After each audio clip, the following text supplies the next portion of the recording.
I mean, I absolutely love it because I think, what was it, like the Blizzard World map that's going to be coming out fairly soon as well? Did you see that? Where it was like a Zarya attaching 5 Torbs to the shark ride? Yeah. To the shark, and the shark just starts flying all over the place and flings Torbs off in every direction. But, yeah, I mean, there's Wonderful. Overwatch physics are really satisfying. I still have yet to get I haven't figured out exactly how to get the basketball through the hoop, though. I mean, it'll come eventually. You can just cheat and use Symmetra. It's one of the only times you see her in this game anymore.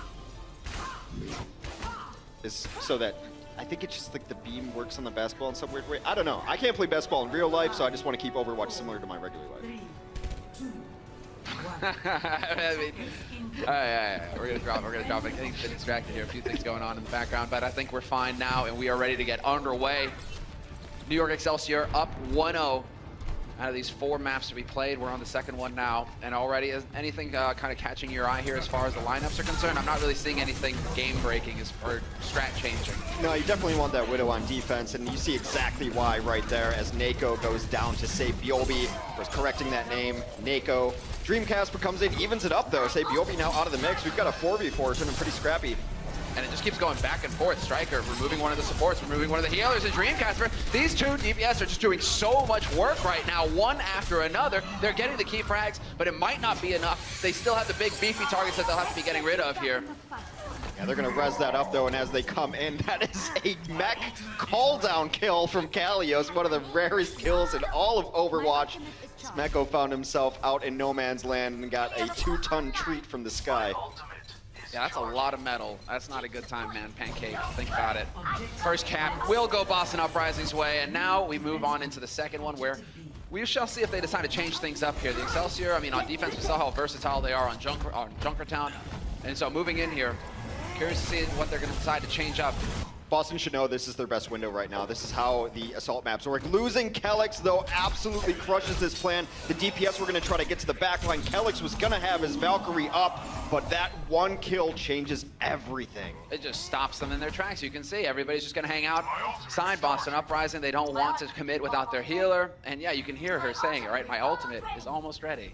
The problem, 99%, and now she has it. They were going to have about a 20% advantage, but now Arc and Jonak are getting there on their support ultimates too, which are going to thwart the plans of the Boston Uprising DPS. Maybe not entirely, but Casper and Strike are going to try to get in here with Pulse Bomb and Blade. It's about a lot of time, but Dreamcasper gets completely obliterated by Libero. That shuts him down. There was a real opportunity there, but not meant to be.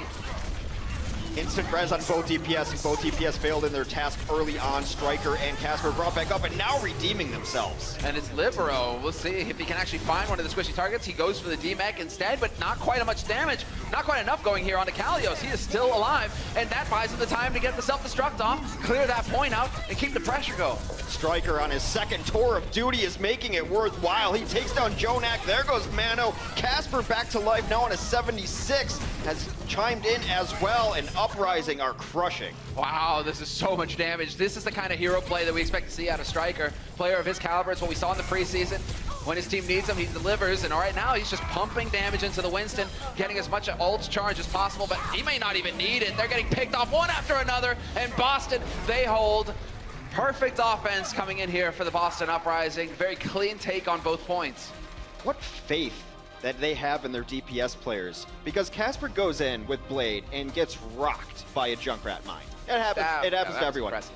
The next kill that happened was that Striker goes down without any sort of effect. So both of the resurrections come in on their DPS players. And boy, did they redeem themselves. They absolutely crushed after that. Striker in particular. Man, it's Tracer's world. We're just living in it. I killed 4 of them, man. I killed 4 of them, I swear. I'm just trying to, you ever do that when you get to watch the players like this? You obviously can't hear them, so you got to just imagine what they're saying. Yeah.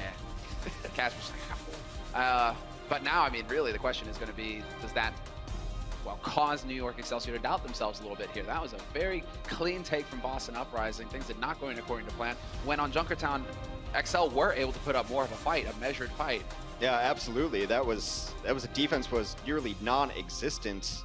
And they do actually look a little bit shaken. Look, you expect A to go pretty quickly. A is one of, if you can hold off 1 or 2 pushes, you feel that's a super successful defense. B, you expect to hold a lot longer, much more defensive advantage. Yeah, you get that high ground mix in as well. Well, you didn't really see too much of that. It felt just like a sledgehammer going in from Boston Uprising. They didn't really mess around. So now Boston Uprising swapping over to the defense. We'll get to see if they are the ones who can hold here on the first point, or at least slow New York Excelsior up. New York Excelsior, they are opting to go for the Sombra, but I like the Moira follow-up as well. This could get spicy here for Boston. The Moira is really cool. I don't even care if it works or not. I'm just glad to see Moira into the mix here. Yeah. The Sombra play we saw earlier today was absolutely brilliant, worked out very well. Raucus was playing that. Boston does very well on offense because the dive-oriented nature of their composition. They want to get into weird places and attack. However, on defense, it caused a problem for the resurrection mechanic. We'll see how it does here. Yeah, I feel like we've seen this strategy before from New York Excelsior. I think the key here is that all of these guys are really, really, really hard to kill. I mean, they all have Tracer, Blink. What, you have Winston with the jump. You've got the Blink going on for everybody. I mean, Libero can just run in and go invis. The whole point is just to get onto that point without actually giving Boston Uprising a chance to slam him in the face. So this will be fun to see if they can actually get it to work. There are a couple of moving parts here that you're going to have to worry about. Yeah, curious where these orbs are going to head for Jonak. He wants to actually hang out with his tanks, or yeah, make sure that they're kept alive with the healing spray. And they might just be waiting and charging up this EMP, because EMP still charges ultra fast, 60 plus already for Libero. Yeah, we'll see. When they decide to actually take this fight, the tanks from Boston Uprising decided to drop down onto the lower ground, put a little bit of pressure here, not let them get too comfortable, and they are fully committing to this fight, just hopping right into the mix. How are you going to kill these tanks with Moira all over them like that? A healing orb and the spray from her. And look, they're both alive. Both the tanks are Uprising, now out of the fight. D-Max Kalios follows his friend to the grave as well, and now you've just got squishy targets that don't want to be here. Kelix, don't worry, you won't be here long. Mono takes care of that, and now it's just up to, well, exactly, Striker trying to do the best that he can, staying alive on that point, but it's just not going to be good enough. A perfect offense. It was almost like they were baiting him. They're like, they're standing there taunting, like, come at us. If you know what that composition is going to be, then Moira is perfect for it. She's the best anti-flanker support in the entire game because of that lock-on, the health drain. It's very difficult for a flanker to take a Moira on one-on-one, and even when you think you have her, she just blinks out of that situation. She's got the life leech as well, which is actually maddening. So, I mean, well, let's see. Libero trying to create some space here. Looking for a squishy, gets the hack. I like that. No reflect possible for the Genji there. And hoping to find one more, but it's not going to be the case. Gamsu doing fantastic work right now on that Winston. 2 kills for him. Takes down Arc and Libero both, and that is definitely going to bring this attack to a halt. It should be fine. NYXL are banking some ultimates. They didn't burn anything in that engagement there because they got left on so quickly. However, as I say that, the Uprising were able to win that entire fight with just the Dragon Blade. Check marks across the board for Uprising as they are ready for another ultimate defense. Yep, and the swap out from Dreamcasper, so we're going to get to see that McCree in play again, dealing with a couple of the squishies. If you can get that flashbang onto Sombra, she isn't going to be around for long. I always feel like that is the most cruel thing ever, though, when you demech the diva and you're stagger killing her and she's desperately running away and you're just heartlessly letting her run, giving her false hope. Right. I mean, that's some cruel stuff, Boston. Come on. It's also a really good answer to the Moira, so she can't escape. The Coalescence comes out, trying to keep everyone healed. So far, it is a bloodless fight. They're going to double down. Sound barrier in somewhere. Yeah, not really quite going for the EMP until much later in this fight. We'll see if it actually pays off because the ults have already come into play. 4 of them used for Boston Uprising already. And Dreamcaster, he is so fast. He has already got the Deadeye, but that's not going to matter because he gets pulse bombed into oblivion. They might have gotten enough kills defensively. Boston has to hold on to this, at least for the moment. There's a Mercy up top, keeping Winston healed down below. But eventually, Meko comes in here and gets a couple kills of his own. It just seems like this is taking too long. Is Meko just trying to farm as much ult as possible? At what point do you kind of go up there and try to put some pressure on the Mercy, trying to change it up a little bit? Libero is there with the hack, trying to get that silence going. I do like it. He is going to get the free health back as well. Dreamcasper making life a nightmare for NYXL as he cleans up the rest of that. It felt like it just wasn't clean enough of an engagement. You want those assaults on assault maps to be full clean kills. You want 4 kills or 5 kills, something along those lines. They were trickling in their kills, and that's always going to favor the defense. Well, this is a little bit later in the fight. I was curious to see just how quickly Dreamcasper got that Deadeye, because that looked ridiculous. His entire team had ults. He was at 1%, and then you look over, oh wait, he has a Deadeye now. How did that happen? Dreamcasper plays absolutely everything. He's a jack of all trades and master of a lot of that. To ruin the phrase, but be accurate about his play. Fair enough. Usually you don't expect them to be masters if they're jacks, but I mean, getting into this, it is just the hold. Again, New York Excelsior, they're just getting into these kind of tight spots and almost just wanting Boston Uprising to commit to the fight, to run into the bunch of them where, I mean, you're going to have the likes of Libero. That's exactly where a Junkrat wants to play. Well, they've gotten some good trades here, and that's a huge one right there to take down Calyx after they resurrected Sabiobi too. Now they've gotten a huge advantage as far as the numbers go. They need to get out here and start pressuring onto the point, but the bodyguard and Winston is there. Do not want to let him get back in. A nice chase from Jonik. There we go. Some of the style plays coming in here from Jonak. There was a lot of talk about him on the desk. Of course, you know, coming into this, he wasn't able to compete in the preseason. Now we're going to have the delay tactics coming in. Here, have a grenade, have a mine, and well, have a tire as well. Why don't you? He's not going to get he's not going to get the elevation though to pick off Calyx, and that's so frustrating. Now, how do you deal with that Valkyrie Mercy? Well, Calyx is going to bring his Winston back to life. Libero simply chunking people down with the explosive prowess of the Trash Mouse and Junkrat right here. There we go. You know what? You can't get a tire, you can't get a grenade. Just punch them to death. That works too. Libero knows what to do at this point, and they won't. They don't quite get onto the point fast enough. Thought for a second that was going to happen. So, but I mean, really, it would have just been a little bit more delay. Just a little bit. They were trickling in at that point. They've reached the tipping point of actually giving that up, but Boston with a much better time. Over 2 minutes advantage in their time bank. Yeah, really that first point was remarkable stuff. The first and the second for Boston, they have got a massive time bank to work with, but I don't think that New York Excelsior, after seeing Junkertown, after seeing a little bit of this here, I think they will be able to get that grind on, and they're not going to get too flustered. Yeah, it was mostly their first attack. I thought took a little too long on the second point, where they just, it wasn't the clean kind of. I described this team as surgical nature that we saw before. They were looking around and unable to lock down the doorways, because once you get most of the kills, there's not a whole lot of exits in Junkertown on defense. You're either going left or right through a tunnel, and so if you can put people on either side there, you can pretty much box them out, much like a lot of other assault maps. Unable to do so, took too long, and the longer a fight goes on, the worse it is for the offense. You get ground down, you have a longer run back from the spawn if you aren't getting rezzed up by your Mercy. Yeah, it can get painful, but the countdown has begun to get into the second half here. Well, again, we are just going to be swapping over. It's tied 2-2 so far on this map, and it will be New York Excelsior on offense again, and it looks like they want to rinse and repeat. They want to run the same strategy that they used last time. One thing here that we're going to get to see is how do they decide to change it up if Boston aren't going to bring the fight to them. Right, but in Boston needs to change it up by not bringing the fight to them. The Fair point. It works both ways. Yeah. Right. It's like a two-way street. The problem is if you don't take the fight to them, then eventually they're just going to get EMP, and you're waiting for the optimal time to do that. So you either bring it to them quicker, or you don't bring it to them at all. It seems like they've opted for the former. Dude, you got to give it to Libero. He is so good at getting these hacks in. That's a very quick DMAG. Dream Casper now trying to buy time, but he's running low on HP himself. There's the reflect. He does manage to dash back, but that's not going to be good enough. Save Yoli with the blink and bonk. And now, well, already capping point. Yeah, they're already in there. They lost Jonik early in that fight, but it didn't matter because they still have two quasi supports. Lucio, the full-on support, of course, that is his role, but when you've got hacked health packs, it might as well just be another healer. Contrary to last time, though, it looks like there will be the challenge. They were able to get Gamsu in there fast enough to delay it just a little bit further, and keep in mind, New York Excelsior, they do not have as much time as Boston Uprising. Every second is valuable for them, and this is some great delay coming in here from Boston Uprising. They know that they can throw themselves in here and try and buy just a little bit more time. They are going to buy themselves time, but it is at the trade-off of feeding into those ultimate meters on the NYXL, and because of that, you're going to have some ultimates coming on board. More importantly is probably going to be the sound barrier. You can combo these in any which way you want. Now, how does he decide to use the MP? There we go. He finally gets it off. Does he get it off before the big ults come into play, though? The trance is in. Calyx will have Valkyrie soon, though, and that could be the game changer here. That longevity for Boston Uprising to snuff this push. A little bit stunning that post-EMP they get almost 0 kills. Now the kills are coming in, but Calyx will enter in the Valkyrie mode and negate both of those. Yeah, that's the big thing. You really needed to just drop that Mercy, take her out of the fight quick. And now it's just going to be a matter of exactly backing off, playing for space here. As you can see, Savioli kind of dancing around the corner. Dream Casper doesn't want to let him in. He gets the reflect kill.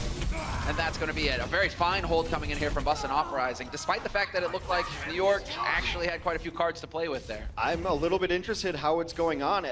You start to question, is the target calling correct? Because post-EMP, for them to get nothing when the other team has no abilities up, no recourse for exits, and then when it all fades away, then you start getting kills, it's kind of the same thing that happened last time. These fights are taking longer than expected, and that's why they're not successful. Now, once again, we find ourselves in the side room here. This is New York Excelsior's home. They are comfortable here. They love it being here. Oh, I thought you meant the moon. All right. It's kind of cold on the moon. Guess what happens when you go in here? This is big! There we go, Simbiomi caught out of the open from the self-destruct. Nicely played by Kalios. And that's gonna start the fight off strong here for Boston Uprising. You know, it turns out they're a wrecking crew after all. You know, here's your home. I'm not interested, I'm gonna blow it up. Yeah, and this is getting especially brutal because they're just gonna let Meko die without his mech, ironically enough, and one more push coming in. They get a tick. They do have 33%, so there is some progress on last point. Meko has got his as well, his self-destruct that is.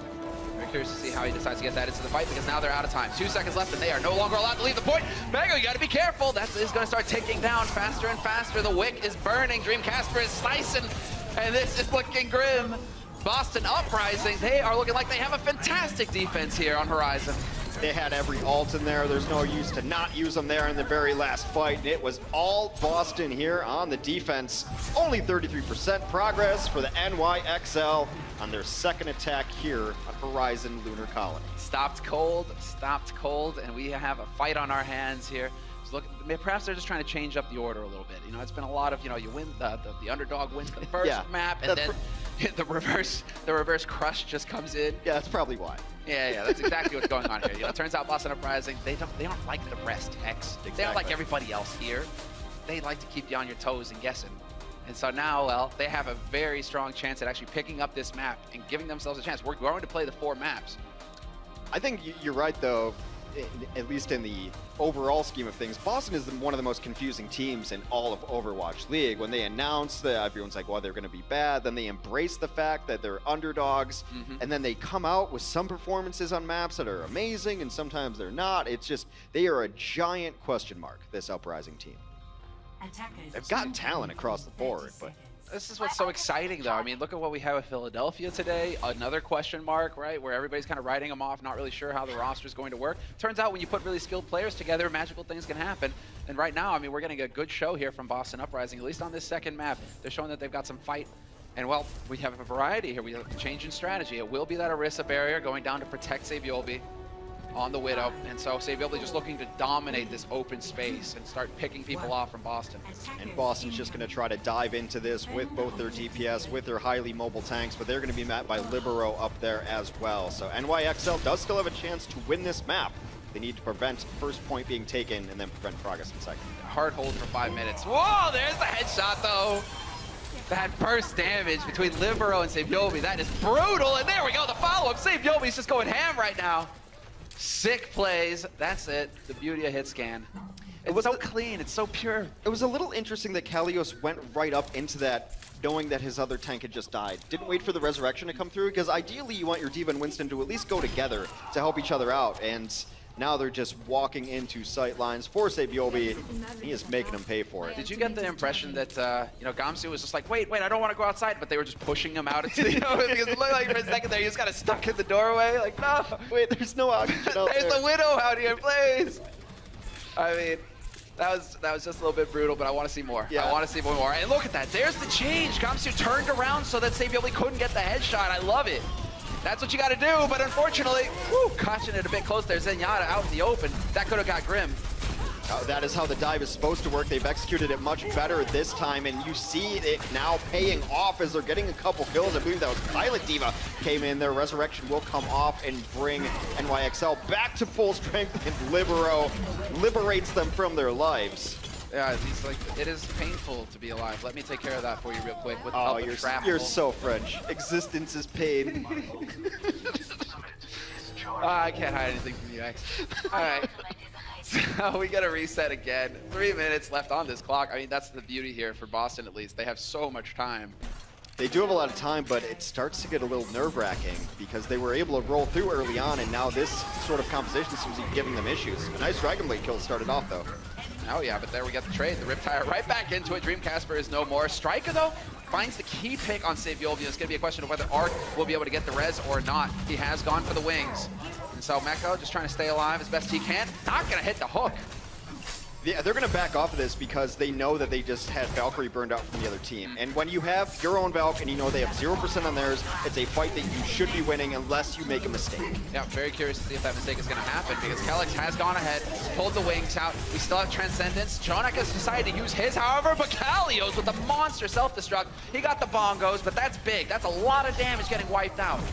That should be it, barring some enormous hero play from NYXL, which does not seem to be on the way. Again, still not over. Now we're tied 3-3 1/3 here for New York XL. Boston still has some progress to make on the last point. Exactly right. And no McCree coming in. Interesting. All right, so it will be the Tracer fight here. See if you'll be deciding to take the fight to Striker, perhaps. And Libero will be staying on Junkrat, but that's fine. You can stay on that high ground, get up real there, real high, just rain down traps and concussive lines, and, well, just a bunch of unhappiness for your opponents. So we'll see if he manages to make that work. Striker on point, gonna go ahead and get that tap. They're just past 33% on the point here. Boston Uprising, they don't have to get a whole lot, and so New York Excelsior, they can't let stuff like this happen. They have to get test that. You don't want to give any progress for free, but most importantly, you don't want them to set that bar at 33. They need to get to 40, but they won't reset beyond 33. Already kills, here comes a blade. Oh yeah, and Dreamcasper, he has been pretty good about picking up at least one frag with them. Looking for the Diva, and sure enough, he'll find her. This is gonna be it. We've got a match on our hands, Hex. Boston Uprising are gonna tie it up 1-1. Safe to say I'm surprised. The Boston Uprising have played very well. It's a map type that maybe some teams aren't comfortable on, but look, period, they were just a better team on Horizon Lunar Colony. Yeah. There was no doubt about it. It looked like they had it dialed in, even with New York Excelsior coming up with some of the clever strats. I do always like to